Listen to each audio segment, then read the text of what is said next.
बाप्पा मोरया. गणपतये नमो नमः. सिद्धिविनायक नमो नमः. अष्टविनायक नमो नमः.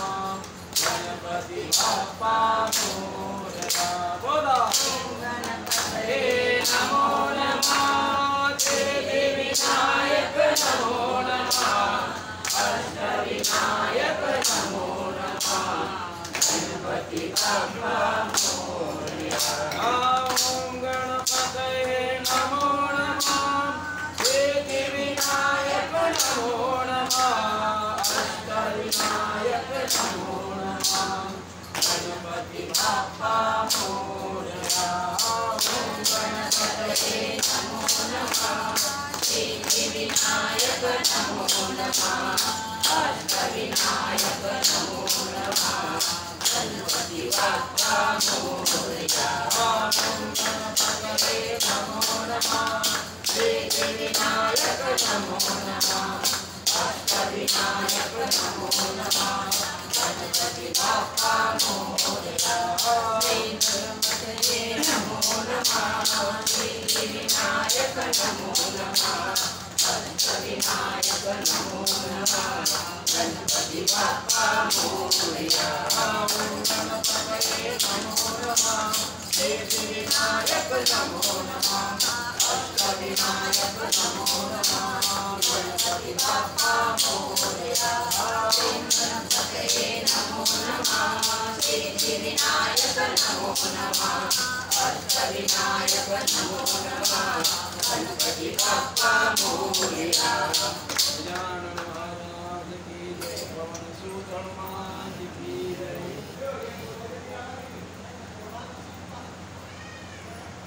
आज गुरुदेव के दिवस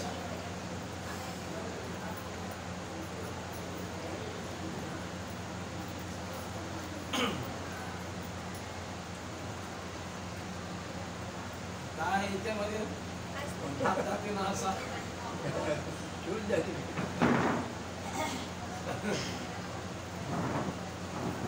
आज आपण या वृंदावन महान तपोभूमी या पावन झालेली ही भगवान कृष्णाच्या आणि राधेच्या अवतार कार्यामुळे ही पावन झालेली भूमी आहे.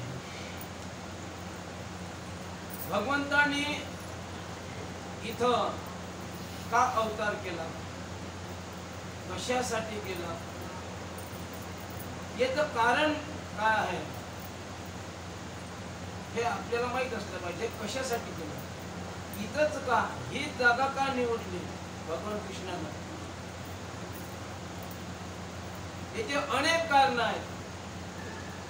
आणि म्हणून आपल्या समोर त्या वृंदावन स्थित आपण भाग्यवान श्रोते आहात. आपल्यासारखे भाग्यवान नाही मी सांगतो का. इथं भरपूर जण येऊन गेले असतील आपल्या हिंगणघाटातले काय वर्धाची ते सर्व, पण हा दुहेरी योग आहे. याला काय म्हणतात, दुहेरी योग आहे. याला योगायोग म्हणतात.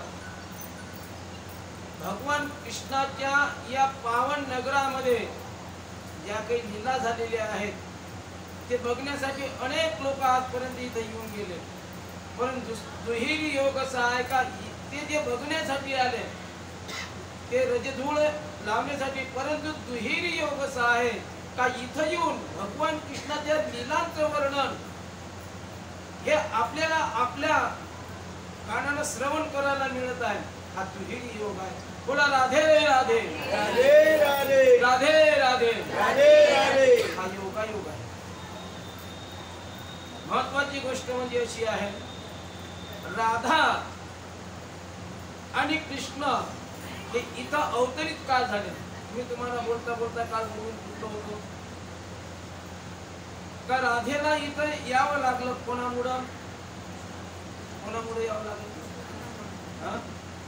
नाही, कृष्णाला राधेमुळे यावं लागलं. कृष्णाला राधेमुळे यावं लागलं, राधेला नाही यावं लागलं कृष्णामुळं. लक्षात असू द्या, मोठी कहाणी आहे. काल आपण यावर विजय टाकलेला आहे का प्रारब्ध कसं असतं, कोणाचं प्रारब्ध कसं, कोणाचं प्रारब्ध कसं, त्या प्रारब्धाच्या अधीन माणसाचं जीवन असतं. राधेला काय यावं लागलं? गोलोक हे राधेचं ठिकाण, कृष्णाचं गोलोक.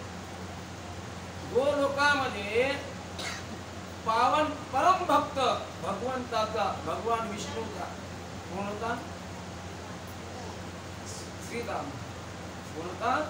सुदामा. श्रीरामा ज्याला म्हणतो आपण, तो एवढा भक्त होता, एवढा भक्त होता का त्याच्या सारखा गोलोकामध्ये भक्त हा कोणीच नव्हता. तेवढा पॉवरफुल भक्त नव्हता.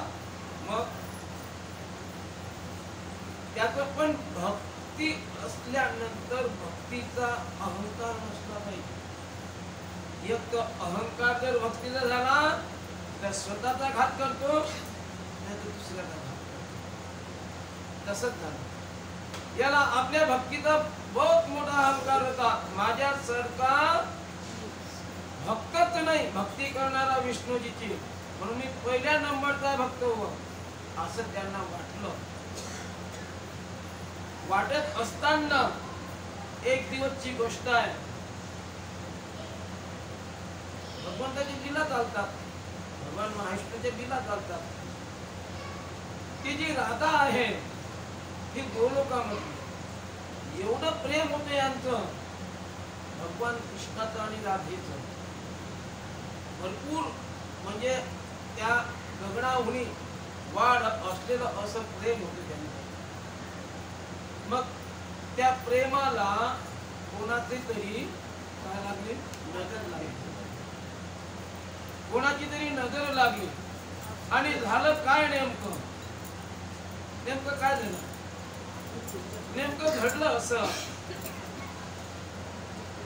का ज्या वेळेस एक असा एक समारंभ होतो, भगवंताला भोग, भगवान विष्णूजीला भोग लावण्याचा वेळ येत होती. मग जेव्हा जेव्हा वेळ येत होती त्या वेळेस प्रत्येक जण आपल्या आपल्या पद्धतीने त्यांना भोग द्यायचे. परंतु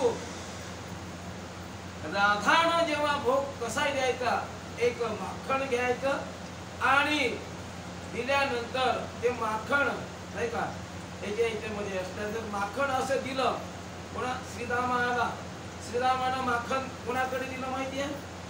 भगवान विष्णूजीकडे दिलं. घट भरलेला हे माखण घ्या, ही भोग दिला, चढवतो तुम्हाला. भगवंताने घेतला. भगवंताने घेतल्यानंतर तो कोणाकडे दिला माहिती आहे? तो राधेकडे दिला. तो जो घट होता भोग त्यामध्ये माखण होतं, ते माखण पुढे तिच्याकडे दिलं. तिनं त्यामधलं हाताने घेतलं आणि स्वतः खाल्लं. बघा, स्वतः खाल्ल्यानंतर जे अर्ध राहिलेलं माखण होतं त्या हाताला चिपकून ते अर्ध कोणाच्या मुखात लावलं? भगवान विष्णूजीच्या. याला भाग आला. पहिलेच भक्त पहिलेच तो पेटून कसा होता माहिती आहे का श्रीरामा? का तिथं सुद्धा राधा कृष्ण म्हणत होते. राधा कृष्ण. मग राधा कृष्ण, राधेचं नाव पहिल्यांदा येतेच का? का घेतलं जातं? राधेचं नाव पहिल्यांदा का घेतलं जातं याच्यावर त्यानं एवढं हे केलं का सोडून द्या. नहीं, ऐसा हो ही नहीं सकता. राधा का नाम बाद में आ जाएगा, पहले मेरे भगवान प्रभु का नाम होना चाहिए. ये राधा कहाँ की है? ये राधा क्या है? ये ऐसा हो ही नहीं सकता. प्रत्यक्ष भगवान कृष्णाला, विष्णुजीला म्हटलं, प्रभु ये क्या है? मैं आपका निश्चित भक्त हूँ. और ये ऐसा, ये राधा का नाम कहीं पहले क्यों? भगवान तो क्या बोलते हैं? त्यातल्या त्यात भोग चढवला तो तिच्या हाती दिला, राधा मातेच्या. त्या राधा मातेनं त्यामधलं अर्ध असा हातानं असं घेतलं आणि खाल्लं. अर्ध राहिलेलं कोणाला लागलं? याची तो तोडपाय मस्तकातच दिली. मग आता तो संतुलन सुटलं त्याचं. मग आता काय करा? मग चौताडला तो आणि सांगितलं, हे माझ्या प्रभूला तू तुझं उष्ट टाकलं, जा मी तुला श्राप देतो का तुझा 100 वर्षापर्यंत भगवंतासोबतचा विरह होईल आणि तुला भूत तलावर मृत्यू लोकांमध्ये जन्म घ्यावा लागल. श्राप दिला पुन्हा श्रीराम. बघा रोचक आणि रोमांच देणारी गोष्ट आहे. अंगाले काटे येतात. एका साधारण भक्तानं आईला श्राप द्या आणि तोही 100 वर्षापर्यंत आणि तुझी आणि कृष्णाची भेट होणार नाही. हा श्राप दिला. 100 वर्ष तुला मृत्यू लोकातले तुला भोगावं लागतील. त्याचा श्राप होय जात नाही. आनंदानं स्वीकारला. परंतु तिनही एक श्राप दिला. माझा काही दोष नसताना तू मला श्राप दिला. जा तुला श्राप देतो, तू एक राक्षस योनीमध्ये पडशील. तिने श्राप दिला. तर तो श्राप एक तुळशीचा जो पती म्हणून झाला होता, त्याचं नाव काय होतं? तुळशीचा विवाह झाला होता त्यांच्यासोबत.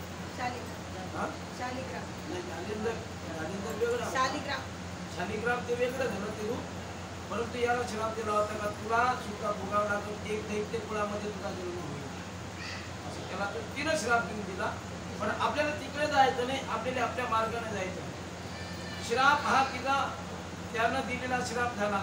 परंतु भगवंताला सांगितलं, भगवंताला एकच सांगितलं, तू श्राप दिला गोष्ट आता पण एक करतो, मी जिथं जातो तिथं तू फक्त ये, काय मी तुला सांगतो. मग ज्यावेळेस भगवान कृष्ण भगवान आपल्या शय्येमध्ये असताना त्याला बोलावलं, चल माझ्या माग माग जात असताना भगवंत आतमध्ये गेले आणि श्रीरामाला सांगितलं, तू गेटवर थांब. दरवाजा लावण्यात आला, दरवाजा लावलेला आहे आणि थांबायला लावलं. इथं कोणाला येऊ द्यायचं, इथं कोणाला येऊ द्यायचं नाही, इथं थांब. तसंच झालं. मग ज्या वेळेस भगवंतानं आवाज दिला आहे, राधे, जेव्हा असा आवाज दिला ना, तो आवाज कुठं पोहोचला? राधेच्या कानावर पोहोचला. पोहोचल्यानंतर काय झालं माहिती आहे का? राधा निघाली राधा. भगवंताने बोलावलं ना, निघाली. निघाल्यानंतर आल्यानंतर दार लागलेलं होतं. दार लागलेलं असताना उघडायला लागलं. उघडलं कोण? श्रीरामानं उघडलं आणि आत आई जायला लागली. राधा जशी जायला लागते, हे माझ्या आज्ञेशिवाय इथं प्रवेश नाही, थांब, राहू नको. भगवंतानं फक्त अंतःकरणातून एवढा आरामाने आवाज दिला, कानात मध्ये केला राधेच्या. पुन्हा नाही मला भगवंत बोलाता नाही, मला भगवंताने सांगितलं इथं थांबायला, कोणाला येऊ देऊ नको. ज्या वेळेस ती नाही थांबली, ती निघून गेली, त्यावेळेस सांगितलं भगवंतानं. आले भगवंत आणि म्हणतात, श्रीरामा तू श्राप दिला, गोष्ट इथपर्यंत बरोबर आहे, तू कशाला महत्व देत आहेस? भक्तीला महत्व देत आहे ना. अरे भक्तीपेक्षा मोठी गोष्ट आहे प्रेम. भक्तीपेक्षा मोठी गोष्ट कोणती आहे? प्रेमावर काल खूप बोललो. भक्तीपेक्षा मोठं जे आहे ते काय? का भक्ती प्रेमाविण ज्ञान नको देवा. भक्ती जर प्रेमाविण, भक्ती ही प्रेमाविण अधुरी आहे. कारण भक्ती ही प्रेमाचं मूल आहे. काय? भक्ती प्रेमाचं मूल आहे, म्हणजे उगम स्थान आहे. म्हणजे प्रेम किती मोठं असलं पाहिजे? प्रेम, भक्ती ही प्रेमाचं मूल आहे. त्यामुळं भक्ती ही दुसऱ्या क्रमांकाला प्रेम पहिले आहे. म्हणून संतांनी म्हटलेलं आहे का प्रेमाविन भजन नाकाविन मोती. म्हटलं ना प्रेम जोपर्यंत नाही तोपर्यंत भक्ती नाही. मी काल याच विषयावर का बोललो तुम्हाला आणि आजही तो विषय निघाला म्हणून सांगतो का प्रेम नसल तर भगवंताचं भजनही करू नये. नाही आहे ना प्रेम तुमच्या अंतःकरणामध्ये भगवंताची भक्ती करण्यात काही अर्थच नाही. कितीही करा तुम्ही कितीही करा तुम्ही तुम्हाला त्यामधून काही साध्य होणार नाही. मंडुके वटवट तैसे तेगा.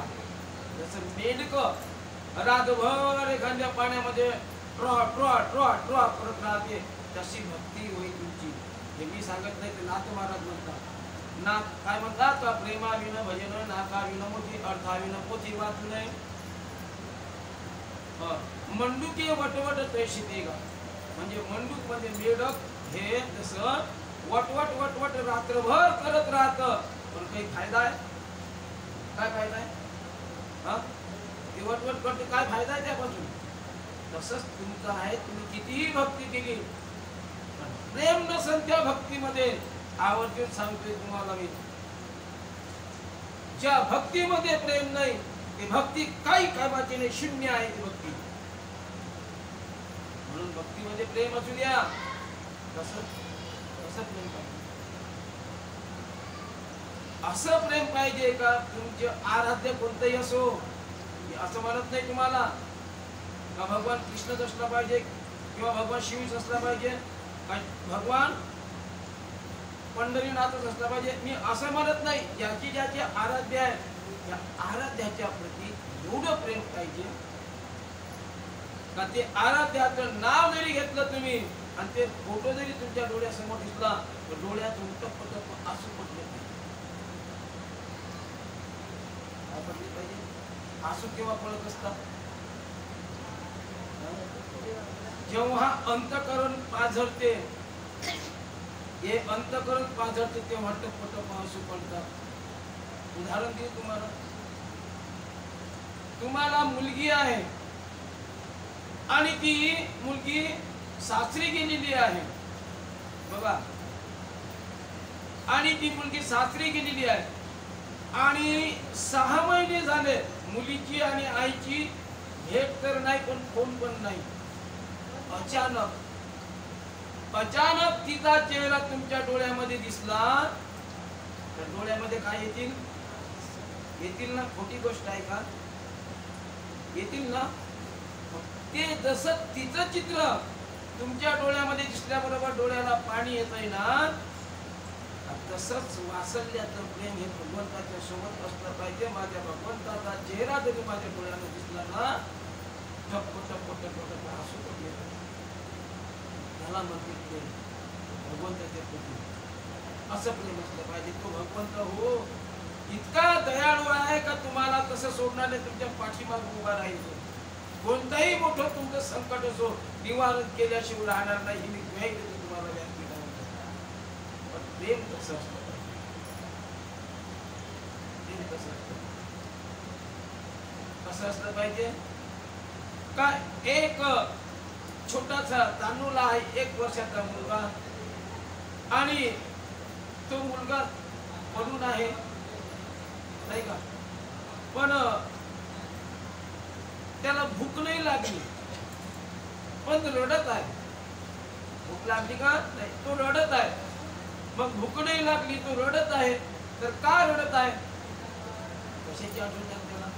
त्याला आई त्याला खायला दिलं तरी तो खाणार नाही. मग आई काय करते आपली आधी त्याला चुपचाप ठेवण्यासाठी कशामध्ये तरी काय करते गुंतवते. त्याला दोन खेळणी आणते ती बाजारातून. ती खोडू अशी वाजवत आणि देते. बाबा हे घे बाळा घे. एक हात घेईल आणि वाजवल ते. परंतु तरी ती चुपचाप राहणार नाही. ते काय करत ते पुन्हा आणखी ओरडायला लागत.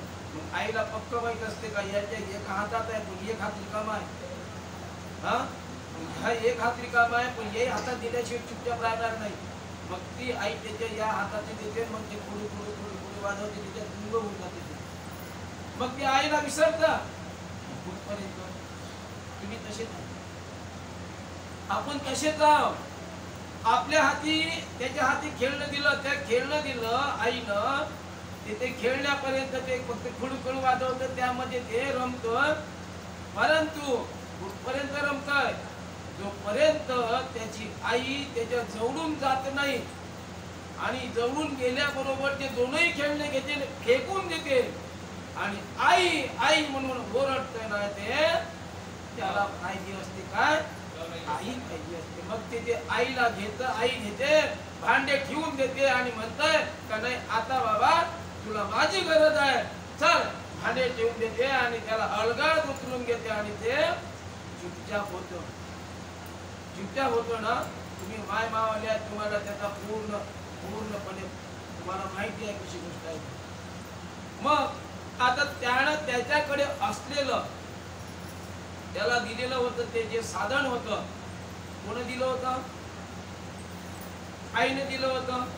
ते साधन जोपर्यंत त्याला पाहिजे होतं तोपर्यंत केलं, परंतु त्याला आईची आठवण झाली, त्यानं फेकून दिलं. तुमच्याकडे आता हे साधन दिलेलं आहे. आता लक्षात ठेवा, हा दृष्टांत, हा सिद्धांत बघा. भगवंतानं तुमच्याकडे हे खेळणं दिलं. कोणाकडे इतकी इष्ट दिली, कोणाला इतकी इष्ट दिली, कोणाला इतकी इष्ट दिली. हे खेळणं आहे, ये खिलौना है. देखो ये सब जो आपके पास है अभी, जैसे बच्चे के पास दो खिलौने थे, अपनी माँ को देखती हुई उन्होंने वो खिलौने फेंक दिया और माँ माँ करते चिल्लाया. माँ ने उसको उठा के अपने शरीर में उठाया. वैसे ही भगवान ने जो आपको दिया ये खिलौना है, जिसके बाद इतनी प्रॉपर्टी है, इतने करोड़ की प्रॉपर्टी है, सिर्फ खिलौना है. और बच्चे को समझ आ गया भाई ये खिलौने में कोई मजा नहीं है, तो इनको असली खजाना तो माँ के पास होता है. माँ को बुलाया, माँ ने ले लिया. ये आपको समझ नहीं आया अभी तक. आपके पास जो धन दौलत है वो खिलौना है, और ये खिलौना भगवान ने दिया कि भाई खेलो खेलो इसके साथ, और इतना मत खिलो. ये खिलौना आपका उद्धार न होने का कारण बन जाए. ये खिलौना उद्धार होने का कारण बने तो चलो ठीक है भैया, लेकिन आपका उद्धार न होने का कारण अगर ये खिलौना बने तो आप और हम इतने मूर्ख है तो बस इसको ही अपन सब कुछ समझ के भगवान को भूल दिया. जैसे कुछ समय के लिए उन्होंने अपने माँ को भूल दिया था, सही बात है ना, भूल दिया था, लेकिन माँ को देख के ही उन्होंने फेंक दिया. वैसे आपको भी करना है. आप ये जो खिलौना आपके पास दिया हुआ है, भगवान अपने आराध्य की जब तक अपनी याद नहीं आती और आपके सामने न होता तो ये सब फेंक देना और भगवंत को गले लगाना. ये बात से बोला राधे राधे राधे राधे राधे राधे राधे राधे राधे राधे राधे राधे. क्यों कि ये जो भक्ति होती है ये प्रेम का मूल होती है. प्रेम वहां से चालू हो जाता. भक्ति तो बहुत दूर की बात है. प्रेम होना, कोई भी कार्य करते हैं ना, इसमें प्रेम होता है. ये बच्चों को भी प्रेम की लालसा होती है. आप तो समझदार है, उनको समझ आई, लेकिन अपन को समझ आई नहीं अभी तक, इसलिए समझ लेना चाहिए. आप और हमारा इतना ही समझ है भाई, सब कुछ इसमें ही है. ये जो है दिख रहा है सब इसमें है, इसमें कुछ नहीं, शून्य है, जीरो है इसमें. आज समझ लेना. जब करोड़ों की स्टेट आपके पास होगी, अब अंतकाल आपका होगा, साथ आएगा साथ. अरे जीवन में खूब कमाया हीरे मोती, लेकिन कफन में जेब नहीं होती है क्या? जब आप जाओगे यहाँ से, कफन में जेब होती है क्या? अभी तक मैंने सुना नहीं भैया, अभी तक नहीं सुना.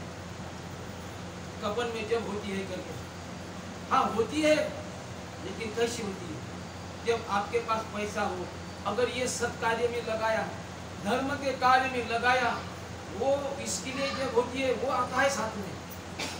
लेकिन ये जो है ना, ये नहीं आता. ये आता है क्या? ये नहीं आता. एक दिन निकले सैर करने, एक दिन निकले सैर करने, मन में कुछ अरमान थे, एक तरफ हरियाली थी, एक तरफ स्मशान थे। पैर के तले चुभी हड्डी, हड्डी के ये बयान थे, अरे चलने वाले चल संभल कर, हम भी कभी इंसान थे, हम भी कभी इंसान थे। ये हड्डी चुभी ना पैर को, ये हड्डी की बात है, ये हड्डी बोलने लगी इंसान को, अरे इतना क्यों अकड़ के चल रहा यार, इतना क्यों?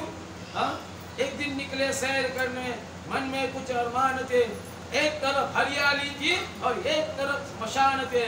हड्डी चुभी पैर के तले, हड्डी के ये बयान थे, अरे चलने वाले चल समझ कर, हम भी कभी इंसान थे।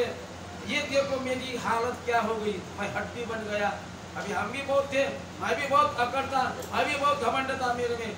अब देखो मेरा क्या हाल हो गया। भाई ये घमंड किस काम का नहीं है, ये तो 2 दिन की जिंदगी है, या आने वाला और जाने वाला, एक दिन आने का और एक दिन जाने का होता है।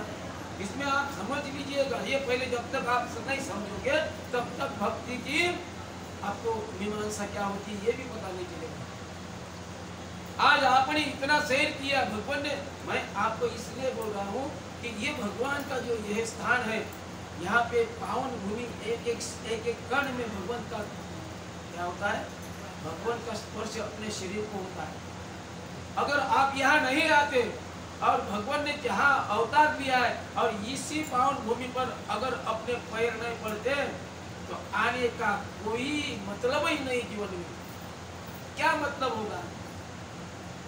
हाँ, क्या मतलब? अरे जिस देश में और जिस स्थान में भगवान ने अवतार लिया है और इस स्थान में आप नहीं आ सकते, और वो जो मिट्टी जो है अपने चरण में नहीं, अपने मस्तिष्क में नहीं लगाते, तो आपका आने का कोई मतलब ही नहीं आता। इसलिए भक्ति करो, लेकिन भक्ति कैसी होनी चाहिए? इसके अंदर मूल होना, इसके अंदर क्या होना, इसके अंदर बहुत प्रेम होना, और प्रेम के साथ भाव भी होना, और भाव से भक्ति का प्रेम बढ़ता है।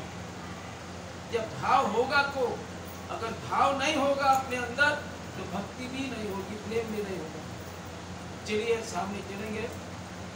आपकी जो कथाएं हैं, भगवान का अवतार यहाँ हुआ,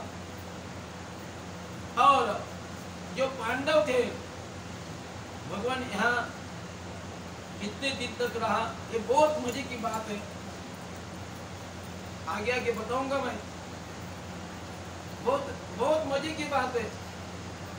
ये देवकी और वसुदेव, इनको कारागृह क्यों मिला? हाँ? और यशोदा के पास सिर्फ 13-14 दिन, 13-14 साल क्यों रहा सिर्फ? ये बहुत मजे की बात है। सिर्फ 14 साल हुए यहाँ पे भगवान कृष्ण यशोदा के साथ क्यों रहा? कारण क्या है? क्या कारण है उसका? कहीं इनको जेल हो गया, और इसका जन्म कहाँ हो गया? बंदी खाने में हो गया। इसके बहुत पहलू है और इसके बहुत कारण भी है। भाई एक कारण सामने आगे आगे जाके बताऊंगा। अगर आप इसी टाइम पे बता दिया, जिस दिन भगवान का जन्म होगा चौथे दिन, तब तक नहीं क्या, जिस दिन उनका भगवान का जन्म होगा उस दिन मैं आपको ये सब बता दूंगा क्यों इनको कारावास हुआ, भगवान का जन्म वहीं का क्यों हुआ, और यशोदा के पास सिर्फ 14 साल क्यों रहा। ये बहुत आपको भी समझ में आएगा कि नहीं भाई ये तो बहुत सही बात है, समझ में आएगा तो इसी बात। तो फिर क्या हुआ? तो ये पांडव थे, ये जो कथा जब चले, आज का दूसरा पर्व है अपना, तो ये कथा यहाँ तक आ गई है, ये महात्म्य चल रहा था। तो इसमें जो पांडव थे, पांडव के साथ रहने वाले भगवान कृष्ण थे, और क्या हुआ, ये जो उनको स्वर्गारोहण हो गया, ये पांचों चले गए, भगवान भी अपने निज धाम में चले गए, और एक अंश बचा था, उसका नाम था क्या? परीक्षित का जन्म हुआ था, क्या? और परीक्षित का जन्म हुआ तो ये इतना पावरफुल था और राजा था वो परीक्षित। फिर किसी की नजर लग गई। नजर कौन सी लग गई? जब एक दिन की बात है, जब ये पूरा होने के बाद ये जब कृष्ण और भीम जब गए थे इसके पास, जरासंध के पास गए थे। जरासंध को उसको 17 बार जरासंध ने आक्रमण किया था मथुरा के ऊपर। देखो तो उन्होंने क्या कर दिया कि भाई चलो इनका क्या करना है, राजस्व यज्ञ था वो, तो उनको क्या करना था, उसका खलास करने का। इसलिए 2 आदमी गए थे, तो एक भगवान कृष्ण और भीम को इन्होंने युद्ध के लिए ललकारा, उसको हराया। वो जो मुकुट था वो अपने लाके अपने अंदर रख दिया। तभी उसी दिन किसको जाना था, परीक्षित को जाना था। परीक्षित ने देखा कि एक अच्छा सुंदर मुकुट ला के अपने शिरस रख। इसी रात उसके पत्नी को एक सपना आया, और जब वो नदी पर दिया लगाने के लिए रात हो गई 3-4 जगह, और लगाते समय वो बुझ गया दिया बुझ गया। फिर क्या करे, तो ये तो वहाँ पे कोई माचिस नहीं थी, तो माचिस के लिए अकेली दौड़ी आई। ये भी बहुत मजे की बात है। उसी टाइम क्या हुआ, एक आदमी को लात लगी, पैर लगा और गिर गई, और उन्होंने